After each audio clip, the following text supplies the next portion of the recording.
오늘은 이제 계산 문제만 합니다. 지금 학원마다 계산 문제를 많이 원해서 푸시는 분들은 이제 참여를 하셔야 되는데 8문제에서 10문제가 나오잖아요. 근데 그거를 안 풀어도 돼요. 민법을 80점 자신 있으시면은 학개론은 그냥 어떻게 해든지 60점은 넘게 되어 있는 과목이 학개론입니다. 넘기 싫은데 넘는 걸 어떻게 하겠어요. 이렇게.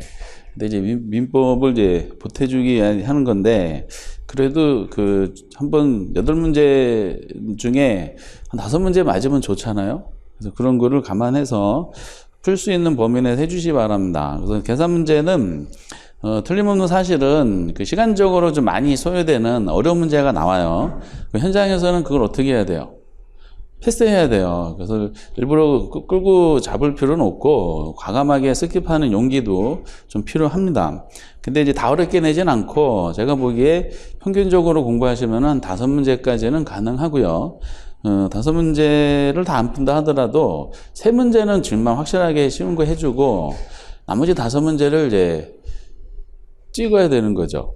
그쵸? 이제 그런, 아무거나 막 찍으면 안 되고, 거기 밑에 보면은 오늘의 가장 중요한 내용이죠. 머릿말에 보면은, 머릿말 참고사항이시고, 머릿말 보면 2페이지에, 거기 6번에 보면은 13년간의 계산문제 문항별 정답 비율이 있죠. 이게 가장 중요합니다, 이게.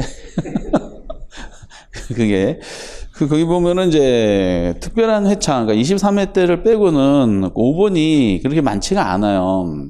23회차 빼면은 5번의 정답률은 현저하게 떨어지고요. 그리고 1번도 좀 상대적으로 적고, 작년에 골고루 나오다가 이제 4번에 집중적으로 정답이 나왔어요. 그럼 비중이 보면은 2번하고 4번이 제일 많고, 3번이 비슷하게 이제 쫓아오고 있죠. 도대체 올해는 몇 번을 찍어야 될까? 4번을 제외한 나머지 2, 3번에서 심각하게 고민하시는데, 이게 통계적으로 굉장히 중요한 이유가 8문제가 만약에 나왔다. 근데 본인이 푼 계산 문제, 확실하게 푼 계산 문제 3문제에서 문항수가 확실하게 몇 번이 정해졌을 거 아니야. 그냥 급하다 그러면은 이 통계에 의해서 그냥 많이 번호가 나온 거를 쭉 찍으시든지 아니면 나머지 번호를 찍으시고 이렇게 전략이 좀 필요합니다. 이런 내용들. 그래서 그거 한번 참고해 보시고요. 그리고 오른쪽에 주제별 계산 문제가 부동산 개론은 너무 어려운 계산 문제도 내기 힘드니까 주제가 이제 설명이 되어 있어요. 거기 보면 함수하고 탄력성이라는 것은 수요공급에서 나오는 거죠.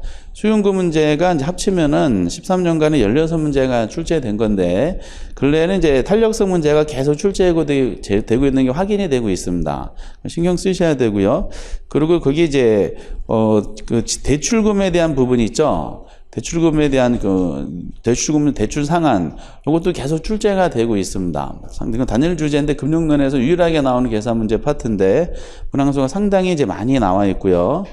그리고 이제 지렛대 효과부터 할인연금 수지 분석법 있죠. 여기 지렛대 효과 할인연금 수지 분석법까지가 투자론에서 나오는 계산 문제입니다. 요 전체를 다 합치면은 엄청난 문항수가 투자론에 출제되고 있는데, 기본으로 2문제에서 3문제는 이제 출제가 되는 걸 분석이 됩니다. 그 중에서도 특히 이제 어림셈법과 비율법에 나오는 내용, 할인연금 수지 문제, 요거 중심으로 출제를 합니다. 투자론은 송구안이 가능해야 되고, 그리고 이제 비교 방식, 원가 방식, 나머지가 감정평가에서 나오는 파트죠. 그럼 큰 주제는 3가지라는 게 확인이 됐죠. 수요공급, 투자, 감정평가, 이렇게. 근데 이제 난이도 면에서 보면 투자론에서 제일 어렵게 나오는 걸로 이제 분석이 됩니다. 어렵다는 기준은 시간이 많이 걸려요. 개별 항목 중에서는 둘레 5번째 줄에 중력 모형이 있습니다. 꾸준하게 나오다가 작년에 한번 쉬었기 때문에 한번 감안을 한번 해보시기 바랍니다. 그래서 작년에 출제 문제를 반영해서 이거를 건드려 본 겁니다. 우리는 이제 바로 이런 통계를 보면서 어느 파트가 상대적으로 중요한지를 신경 쓰시면서 해야지 효율적으로 이제 전략을 세울 수가 있어요. 그런데 나오는 시험 주제 중에 상당히 좀 띄엄띄엄 나오는 주제가 있고, 어쨌든 꾸준히 나왔는데 좀 텀이 좀 긴 것은 좀 이제 신경을 써주실 필요가 있겠습니다. 그걸 중간중간 말씀드리겠어요. 8번에 보면은 단기 공급 함수는 이렇게 주어졌어요. QS는 100으로 고정화 시켰고, 근데 장기 공급 함수가 주어졌죠. 단기고 장기 공급 함수가 공급이 변했네요. 얼마? 2p-100이다 이렇게 주어졌어요. 근데 임대주택의 수요함수가 주어졌죠. 수요함수가 얼마예요? 200-p 이렇게 주어졌어요. 근데 수요함수는 장단기 이건 똑같다는 뜻이지. 똑같고, 그런데 이제 정부가 임대주택의 호당 임대를 얼마로? 80만 원으로 통제했어요. 그럼 당연히 부족량이 임대주택 부족량이 얼마냐라고 물어봤죠. 근데 얼마냐 물어봤는데 단기하고 장기를 구분한 거야.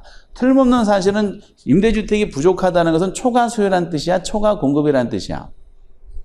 부족하다, 양이 부족하다는 초과 수요란 뜻이죠. 초과 수요는 장기가 훨씬 커요. 분명히 다 장기 쪽에 크게 데이터가 주어져요. 그럼 어떻게 해야 돼? 이게 두 개, 아까 균형, 위에 이제 7번 같은 문제가 두 개가 있다고 보시면 돼요. 그러면은 그 단기적으로 한번 볼까요? 이게 단기고 이게 장기일 거 아니야? 그러면 여기서 이걸 통해서 수요량하고 공급량을 바로 계산하면 되겠지. 판단하면 돼. 근데 단기에는 공급량이 100으로 고정이 돼 있잖아. 그럼 얼마가 지금 통제하고 있어? 지금 정부가 얼마로? 80으로 통제하고 있지. 그럼 아까 전에 초과 수요를 물어보면은 80이라는 규제가를 양쪽 방정식 P값에다 집어넣으라 그랬잖아요. 그럼 공급량은 100으로 고정화되어 있기 때문에 그럼 수요함수 여기다 뭘 집어넣어? 80을 그냥 집어넣으면 되지. 80 집어넣으면 200에서 80 빼면 얼마야? 120이 되잖아, 수요량은. 이건 할 수 있겠죠. 근데 공급함수가 변했잖아, 장기로. 수요는 그대로 얘는 주어져. 그러면 똑같은 80으로 통제하는 거니까 수요량은 그대로 120이겠지. 그러면 여기다가 다시 공급만 변해서 여기다가 장기 부족량을 알려면은 여기다 P값에다 뭘 집어넣어라? 80은 그냥 데이터를 집어넣어, P값에다. 집어넣으면은 2 곱하기 80이니까 160이지. 160에서 100을 빼니까 얼마예요? 공급량은 60이 되는, 장기 공급량은. 오케이? 그럼 초과 수요 크기 보면은 지금 수요가 공급보다 당연히 다 많게 되는데, 초과 수요 보면은 여기서는 수요는 120, 공급은 100이니까 공급이 20이 부족하죠. 그리고 장기적으로 갔더니 얘는 120이고 얘는 60이니까 얼마 부족해? 60이 부족하지. 그쵸? 그래서 이제 단기 20, 장기 60이야.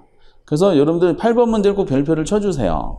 8번하고 9번은 이제 별표를 쳐주시고, 아마 7번 같은 문제는 요즘 난이도 수준을 잘 안 낼 것 같아. 8번, 9번은 우리 가능성이 있는 거니까 항상 별표 쳐주시고, 그리고 이제 우리가 9번을 우리가 연습하셔야 돼. 9번은 앞에 이제 그 앞에 나왔던 균형의 결정 문제하고 7번을 결합한 내용인데, 9번 보면은 A지역 임대 아파트의 시장 수요함수가 주어졌죠. QD는 1200 마이너스 얼마더라? 3P. 그리고 공급함수가 주어졌죠. 공급함수는 QS는 200 플러스 2P. 200인가? 200 플러스 2P 이렇게 주어졌어. 근데 질문을 잘 보세요. 이때 정부가 시장 균형 임대료에서 80만 원을 낮추었을 경우에, 그러면은 시장 균형 80만 원 낮추었을 경우에 A지역 임대 아파트의 초과 수요량 얼마 이렇게 물어봤지. 그럼 이 문제에서 뭐를 파악을 해야 돼? 균형보다 80만 원 낮췄으니까 규제 가격이 얼마인지를 알아야 돼, 몰라야 돼요? 규제 가격이 지금 주어졌어, 안 주어졌어? 직접적으로 안 주어졌잖아.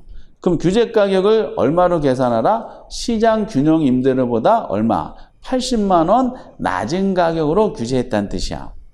그럼 뭐를 계산해야지 규제가를 알 수가 있어? 균형 가격을 구해야지 알 수가 있는 거야, 이게. 요번에 나오면 아마 이런 스타일로 낼 거예요, 이렇게. 그러면은 균형 가격을 구하는 건 앞에 연습이 됐잖아. 균형 상태에서는 수요랑 공급량이 같다 그랬지. 그럼 요거랑 요거도 어떻다? 같지. 그럼 1200 마이너스 3P는 200 플러스 2P니까 넘어가면 몇 P? 5P 넘어가면은 1000. P값은 얼마 나와? P값은 200이 나오지. 그러면은 지금 구한 것처럼 지금 균형 상태에서는 200만 원이구나. 그러면 균형량은 무슨 나오겠지만은, 근데 균형 가격에서 얼마 낮췄어? 80만 원 낮췄으니까 정부가 규제가를 얼마로 한 거야? 120으로 규제한 거구나라는 걸 알 수가 있습니다. 그럼 규제 가격은 아까 이제 7번, 아까 몇 번이다? 7번처럼 얼마다라고 직접 주어지진 않고 이거를 규제 가격이 얼마를 제시했는지를 균형에서 연습하셨던 걸 베이스로 깔아놓고 판단하게 하는 거야. 그러면은 120이라는 게 알았으면은 아까 7번 문제로 다시 귀찮게 되잖아. 그럼 초과 수요 크기가 얼마냐라고 알려면은 120을 양쪽 방정식에다가 집어넣으면 되지. 그럼 어디다 집어넣어요? P값에다 집어넣는 그 형식으로 다시 회귀가 되는 겁니다. 이렇게. 여기다가 120 집어넣으면은 3 곱하기 100은 360이잖아. 그럼 1200에 360 빼면 얼마 나와요? 800? 840이구나.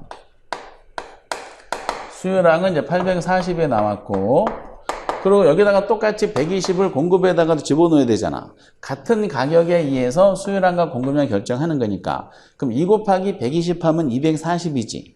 240에다가 200을 더하니까 얼마죠? 440이 될 겁니다. 그러면은 200에서는 똑같은 균형이 형성됐는데 균형보다 80만 원 낮게 한 120으로 통제했더니 수요량은 840이 됐고 공급량은 440 됐으니까 이 차이가 얼마죠? 400. 초과 수요 크기는 400이 되는 겁니다. 이 정도 수준으로까지 아마 진화될 수는 있어요. 7번은 너무 간단하고 7번보다는 9번 스타일을 연습해 주시기 바랍니다. 그럼 앞에 걸 다 정리한 거야. 균형하고 같이 묶어가지고. 그래서 8번, 9번은 꼭 별표를 쳐주셨으면 좋겠고요.